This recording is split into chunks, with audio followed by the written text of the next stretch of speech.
তারপরে ওরা চিনি এমএলএ যারা তংনায় চিনি প্রদেশ নি অন্যান্য নেতৃত্ব জেলা নেতৃত্ব বিভিন্ন মণ্ডল নি ফাইনাই জেলা সভাপতি মণ্ডল সভাপতি ন খবই চিনি যারা নেতৃত্ব আং জ তনরানি খাপাংনি হামজাকমুং তাই অকরা রং খুলুমুং ইয়াফারে আং কক সানাই চিনি অযোগদান সভাও তিনি একটু পরে যখন যোগদান চেংনাই সংখ্যা বুঝে গাবো সাইমানাই মিয়া পর্যন্ত চিনি আরো 4000 লাই 5000 হয়তোবা তিনি লাইনায় তো কাজে এই যে যোগদান সভা তিনি ওরা খাইজাক মানে অনেক রাজনৈতিক দল সহ বিজেপি জনজাতি মোর্চা দুর্বল জনজাতি মোর্চাও নেতৃত্ব করে যদি জনজাতি মোর্চার নেতৃত্ব করে হিকে তিনি সভা বাহাইকে উংতং আবুব যারা চিহ্ন সানায় বরগ্ন সোংনানি নাঙ্গু যত কক বরগ আং সাইমেয়া কোনো নেতা বিরোধী দল নেতা প্রশ্ন খাইও জনজাতি নেতৃত্বরা কক বরক জানে না তো তার জন্য আমি শুরুতে কক বরকে শুরু করলাম এখন আমি বাংলাতেই আলোচনা করব কারণ আমাদের মগ যারা চাকমা যারা অন্যান্য অনেক সম্প্রদায় আছেন আমাদের বাঙালি নেতৃত্ব থেকে জনগণ সবাই কক বরক বুঝেন না তার জন্য বাংলায় আমি আলোচনা করব আমি শুরুটা কক বরক এই জন্যই বললাম যে কেউ বলে থাকেন আমরা নাকি কক বরক জানি না আমার কথা হচ্ছে আজকে যে যোগদান সভা এটা কি প্রমাণ করে এটা প্রমাণ করে ত্রিপুরা রাজ্যে শান্তি বিরাজ করছে ত্রিপুরা রাজ্যে উন্নয়ন হচ্ছে তার জন্য সাধারণ মানুষ বিজেপিকে পছন্দ করে হাজার হাজার মানুষ আজকে এখানে জমায়েত হয়েছেন উন্নয়ন এবং শান্তির পক্ষে আছেন যারা তারা আজকে এখানে সমবেত হয়েছেন আজকে উপস্থিত হয়েছেন তার জন্য আজকে বিশাল জনসংখ্যা আমাদের সরকার আসার পরে বিশেষ করে জনজাতিদের জন্য যেভাবে কাজ করেছে আমাদের সরকার তার জন্য আজকে বিরোধীরা বিভিন্নভাবে হতাশাগ্রস্ত হয়ে আবুল টাবুল কথাবার্তা বলছেন আমরা বিরোধীর দীর্ঘ শাসন আমরা দেখেছি কংগ্রেস হোক সিপিআইএম হোক ওই এডিসিতে বিভিন্ন দলের মানে সরকার হোক আমরা দেখেছি কিন্তু বিশেষ করে সিপিএম এই গত 25 বছর যাবত আমরা আজকে যাদেরকে আমরা নিজেদেরকে জনজাতি বলে আমরা গর্ববোধ করি কিন্তু এই জনজাতিদের পরিচয়ের ক্ষেত্রেও আমাদেরকে অপমান করে রাখা হয়েছিল বলেছিল উপজাতি আমরা উপজাতি কি করে হলাম আমাদের রাজা আমাদের রাজত্ব ইতিহাস সবাই আছে অথচ আমরা উপজাতি কি করে সিপিএমরা আমাদের কংগ্রেসরা আমাদের উপজাতি করে রেখেছিল আর আজকে আমাদের সরকার আসার পরে আমাদের জনজাতি কল্যাণ মন্ত্রী আছেন সরকারিভাবে ঘোষণা হয়েছে আমি তার জন্য বলবো যারা উপজাতি বলে ওই সিপিএম এর তারা কংগ্রেসের তারাই বেশিরভাগ উপজাতি আমাদের এখনো উপজাতি কোনো মুক্তি পরিষদ থেকে মুক্তি পেতে পারেনি সিপিএমরা এখান থেকে মুক্তি আমাদের দরকার এই যে উপজাতি থেকে আজকে আমরা জনজাতি নামকরণের মাধ্যমে এখান থেকে ৬০ জন কৃতি সন্তান বিভিন্ন সম্প্রদায়ের থাঙ্গা দাল্লং থেকে শুরু করে সত্যরাম রিয়াং থেকে শুরু করে আমরা ৬০ জনকে দিল্লিতে পুরস্কারের মাধ্যমে জনজাতিদের সম্মান দেখানোর কাজটা আমরাই করেছি এটা কেউ করেনি কোনো সরকার কোনো দল করেনি চিন্তাও করেনি এই কাজটা আমরা করেছি আজকে রিসা এখানে অনেকে পড়ে এসছেন রিসা আজকে যেভাবে সারা বিশ্ব তার পরিচিতি লাভ করেছে আমাদের সরকার আসার পরে এই রিসার পরিচিতিও আজকে আরেকটা গর্ব করার বিষয় আমাদের ইতিহাস আমাদের এই ত্রিপুরা রাজ্যে রাজা রাজত্ব রাজ পরিবার এবং আমাদের জনজাতিদের একটা দীর্ঘদিনের ইতিহাস হাজারো বছরের ইতিহাস এই ইতিহাসকে মুছে দিয়েছিল আমাদের বিরোধী সেই সিপিএম কংগ্রেস যখন শাসনে ছিল তারা মুছে দিয়েছিল আমরা আসার পরে মহারাজা বীর বিক্রম যিনি সবার জন্য কাজ করেছিলেন আজকে আমাদের যে নরেন্দ্র মোদীজির যে স্লোগান সবকা সাথ সবকা বিকাশ সকলের জন্য সরকারের নীতি পলিসি প্রকল্প হওয়া উচিত। এই কথা সেই সময় রাজ আমলে যদি কেউ বলে থাকেন তাহলে মহারাজা বীর বিক্রম। ওই কংগ্রেসের সময় মহারাজা বীর বিক্রমের পরিবারের অনেকজন মন্ত্রী হয়েছিলেন, এমপি হয়েছিলেন, তারাও কিন্তু মহারাজা বীর বিক্রমের সম্মান দেওয়ার জন্য, সম্মান করার জন্য চিন্তা করেনি, যেটা আমাদের বিজেপি সরকার আসার পরে আমরা করেছি। মহারাজার মূর্তি স্থাপন, মহারাজার নামে ছুটি ঘোষণা, আজকে যেভাবে মহারাজার নামে রাজনীতি হচ্ছে, সেই সময় কিন্তু মহারাজাকে নিয়ে কেউ চিন্তা করেনি। এমনকি ওই পরিবারের সন্তানরা, পুত্রবধূরা এই কথা চিন্তা করেনি। মন্ত্রী ছিলেন, এমপি হয়েছিলেন, যে কাজটা তারা করেনি। আমাদের বিজেপি আসার পরে এই কাজটা আমরা করেছি। আবার তারা জিজ্ঞেস করে বিজেপি জনজাতির জন্য, ত্রিপুরার জন্য কিছু করে না। এই যে কাজ করছি, এটা কি জনজাতির জন্য না? এটা সবটাই জনজাতির জন্য। আমরা আজকে আমি বলি আপনাদের, আজকে আমাদের বীর বিক্রম কিশোরজির জন্মদিন। ওনাকে যদি আমি অন্যভাবে বলি, মহারাজা হিসাবে আমি ওনাকে সম্মান করি। আমি কয়েকদিন আগে একটা কথা বলেছিলাম যে বীর বিক্রমজি উনি কংগ্রেসের এমপি ছিলেন, কংগ্রেসের তিনবারের 15 বছর যদি আমাদের জন্য, আমাদের শিক্ষা, সংস্কৃতি, ভাষা, সামাজিক বিকাশ, অর্থনৈতিক বিকাশ, এই সব নিয়ে যদি কথা বলতেন, কংগ্রেসের সময় ইন্দিরা গান্ধী ওনার কথা শুনতেন, রাজীব গান্ধীদের সময় যদি এই কথা বলতেন, তাহলে আজকে জনজাতিদের সমস্যা আমাদের থাকে না। কিন্তু কংগ্রেসের নীতির কারণে, কংগ্রেসের চিন্তাধারায় আমাদের জনজাতি বিরোধী হওয়ার কারণে বীর বিক্রম কিশোরজি কিন্তু কংগ্রেসের এমপি হিসাবে কিছুই করতে পারেননি। এই কথা যদি আমি বলি, তাহলে অন্যায় কোথায়? আমাকে আক্রমণ করা হয় বলে রেবতী রাজ পরিবারকে সব সময় আক্রমণ করে, আমি আক্রমণ করি না, ইতিহাস কথা বলে, আমি এটাকেই শুধু স্মরণ করাই। ইতিহাস কথা বলে, তার জন্য আমি এই সব কথা বলেছি। আমাদের বিরোধী দলের অনেক বড় নেতা, আমি তো শর্টম্যান, আমরা তো ছোটা মোটা লিডার হু না, তো ইসিলিয়ে মানে আমাদের কেউ গুরুত্ব দেয় না, দিতে চায় না, বলে আর ইনকা বাদ কো ছোড়ো না, ইতনা ইম্পর্টেন্স মধ্যে। আমাদের বিভিন্ন সাধারণ সম্পাদক ঠিক কথাই বলেছেন, আমরা যদি এত ছোট নেতা হয়ে থাকি, আমাদের কথায় পাহাড় গরম করার কি দরকার আছে বাবা? কি দরকার আছে? কোনো দরকার নেই, কোনো দরকার নেই। আজকে তারা একটা দলের নামে 5 বছর এডিসিতে আমাদের নানা ভুল বুঝিয়ে একবার সুযোগ দাও, তাহলে আমরা দেখাবো। এই কথা বলে, গ্রেটার ত্রিপুরাল্যান্ডের কথা বলে, ট্রান্সপারেন্ট গভর্নমেন্টের কথা বলে, স্বচ্ছ প্রশাসনের কথা বলে ত্রিপুরার সাথে ঠকিয়ে ক্ষমতায় এসছেন। ক্ষমতায় আসার পরে এখন আর সে কথা বলার মতো সুযোগ নেই, পরিবেশ নেই। জনজাতিরা বুঝে গেছেন, তার জন্য ভয়ে এখন ওই নামটাই এখন পাল্টে ফেলার চেষ্টা করছেন, পরিকল্পনা চলছে। হয়তোবা এই কথা চিন্তা করে আমাদের সাধারণ সম্পাদক বিপিন বলেছিল যে 2026-এ এই দলটাই থাকবে না। ঠিক কথাই বলেছেন। ত্রিপুরা মথা নাম থাকছে না আগামী দিনে। সেই দিন 27 নভেম্বর কি নাম দিয়ে মানে সভা করেছিল? One north east. One north east বলে বিজেপিরা কেন ওয়ান নর্থ ইস্টের বিরোধিতা করে? আমরা বিরোধিতা করি না। আমি আজকে এই সবার মাধ্যমে, এই মঞ্চ থেকে তাদের কাছে একটা অনুরোধ, আহ্বান করতে চাই।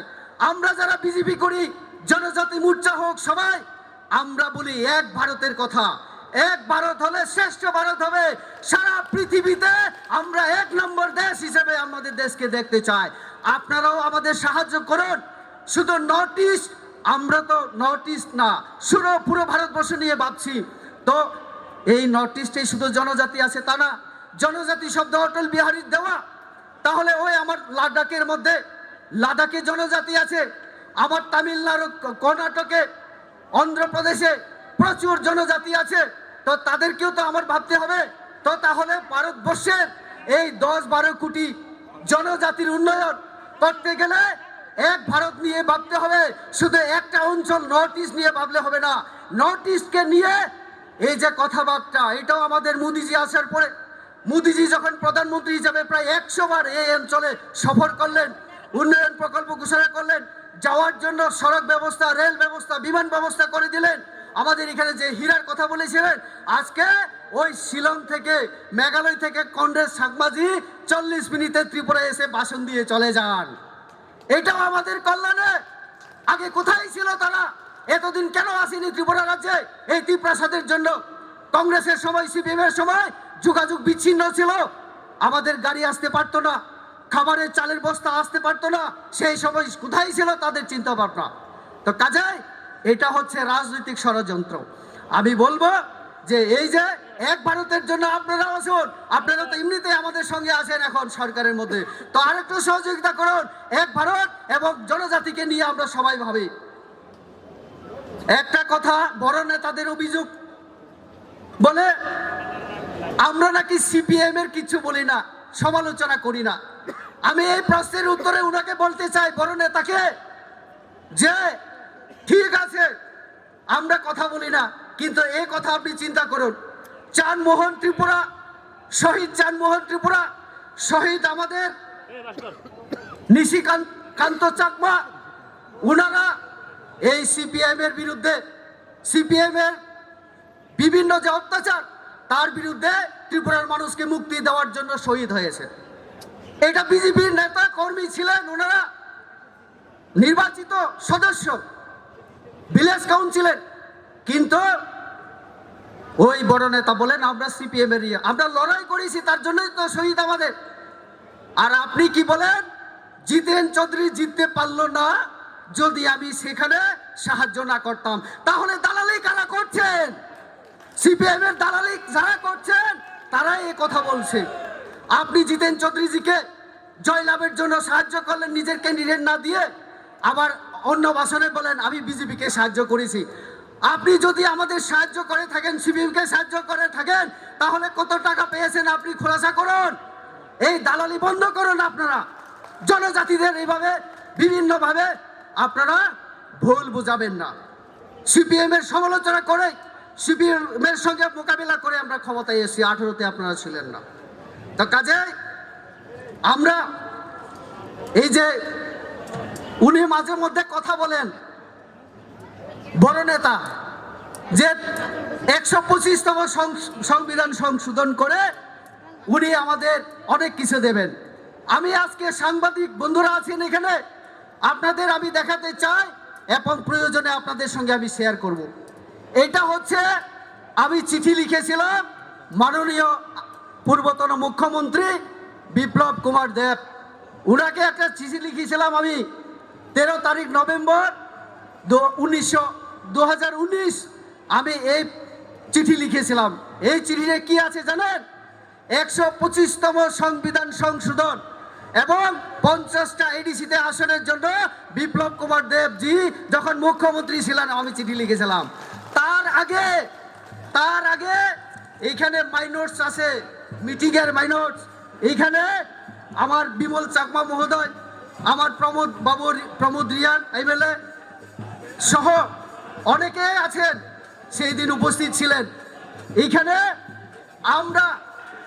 আমি আমার এমপি আমি যখন ছিলাম সেই সময় 19টা জনজাতি সম্প্রদায়কে আমি আহ্বান করেছিলাম এবং আমাদের ভগৎ সিং ইয়ট হোস্টেলে 13 তারিখ নভেম্বর আমরা 19টা সম্প্রদায়কে নিয়ে বৈঠক করে সেখানে প্রথম এই এডিসি আমাদের স্বশাসিত জেলা পরিষদের ক্ষমতায়ন এবং 125তম সংবিধান সংশোধনের জন্য আমরা প্রস্তাব উত্থাপন করেছিলাম। এই দল আজকে যারা বলছে তারাই শুধু 125তম ত্রিপ্রাসার জন্য কাজ করে। আমি তাদেরকে বলবো যে এই দলের জন্ম তখন হয়নি। আমরা যখন এডিসি উন্নয়নের জন্য চিন্তা করেছিলাম তারা তখন এই দলের জন্মই হয়নি।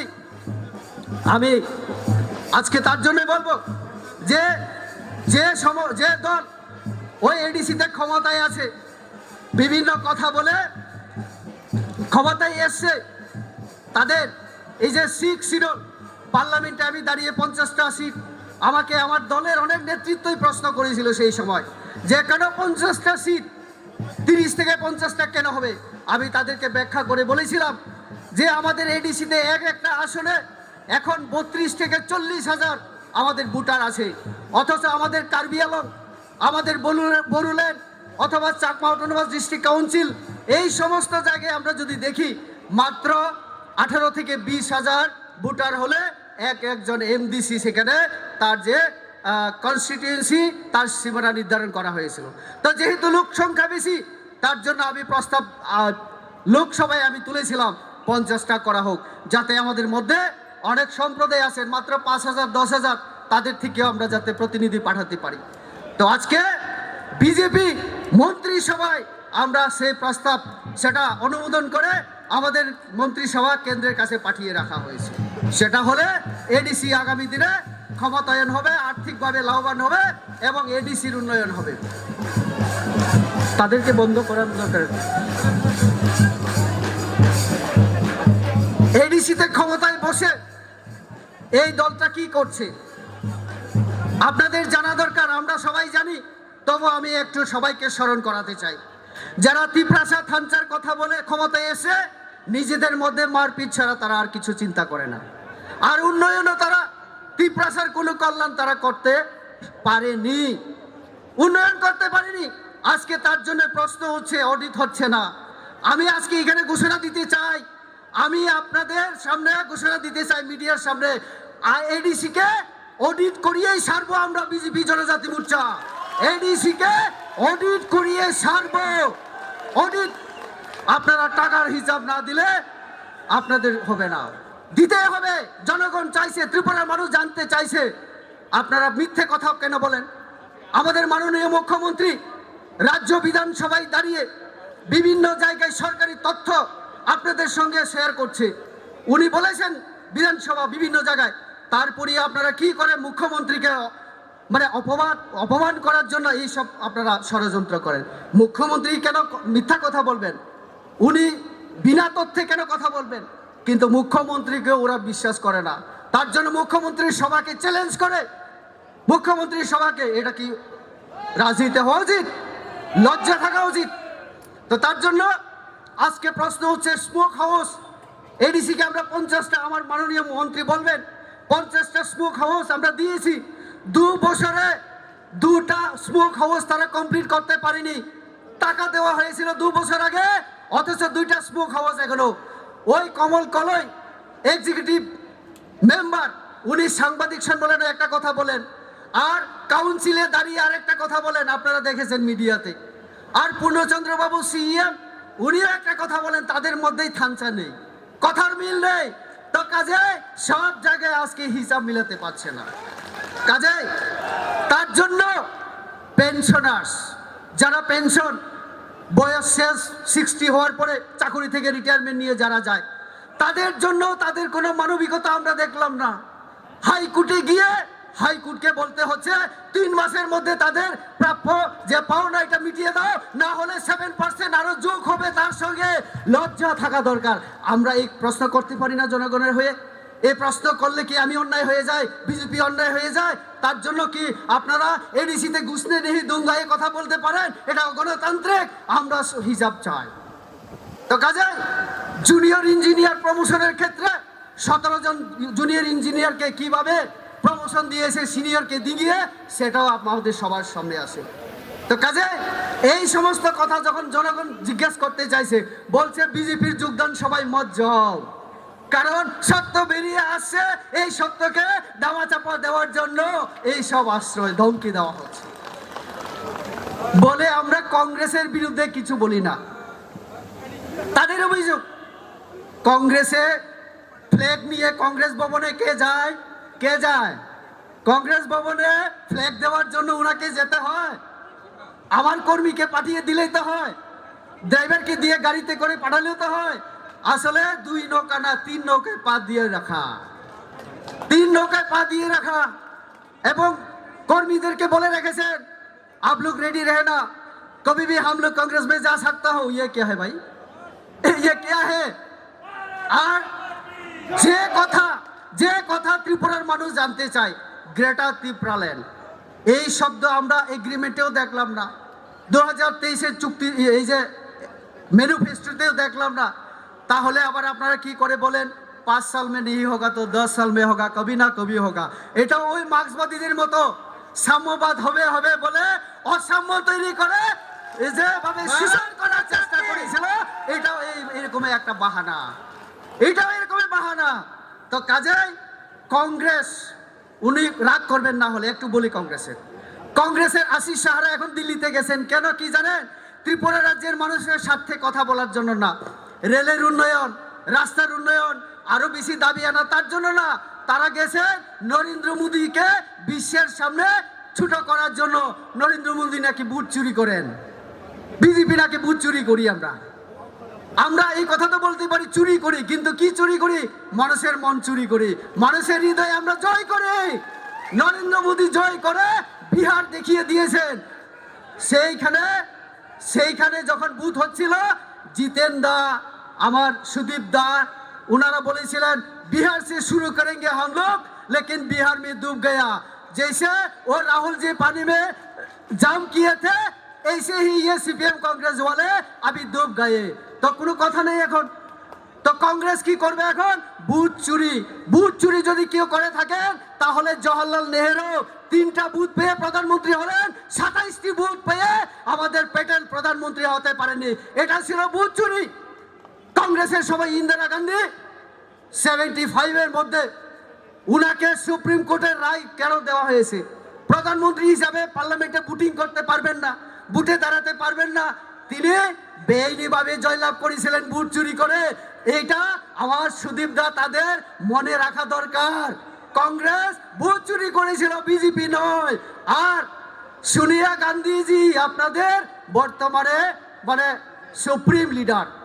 সোনিয়া গান্ধী 83-র আগে বিয়ে হয়েছিলেন, অনেক আগে 83 পর্যন্ত তিনি ভারতের নাগরিকত্বই গ্রহণ করেননি। ভারতের নাগরিক না, কিন্তু কংগ্রেসের কর্মী হিসাবে সোনিয়া গান্ধী বুথ দিয়ে গেছেন বছরের পর বছর। এটা বুথ চুরি না? বিদেশিদের দ্বারাও তারা বুথ আদায় করে। এটাই হচ্ছে সোনিয়া গান্ধীজির বুথ চুরির উদাহরণ, কংগ্রেসের বুথ চুরির উদাহরণ। তো কংগ্রেস সিপিএম কাউকে তো আমরা বাদ দেইনি। তো আমি আর ভাষণ রাখবো না, আমাদের মাননীয় মন্ত্রী আছেন, আমি বেশি আর বলবো না। তো কাজে আজকে এখানে যারা জনজাতি, বিশেষ করে সম্প্রদায়ের লোক যারা সমবেত হয়েছেন, এই কথাগুলি আপনারা পাহাড়ে নিয়ে যান। আমাদের একটা দরকার, সেটা হচ্ছে উন্নয়ন, উন্নয়ন, উন্নয়ন এবং জনজাতিদের উন্নয়ন। বিজেপি করতে পারে, কারোর পক্ষে সম্ভব না। তার জন্য বিজেপির সঙ্গে আমাদের জনজাতিকে আরো বেশি করে পার্টিতে এসে কাজ করতে হবে। এবং এই কথাগুলি বলেই আহ্বান রেখে সবাইকে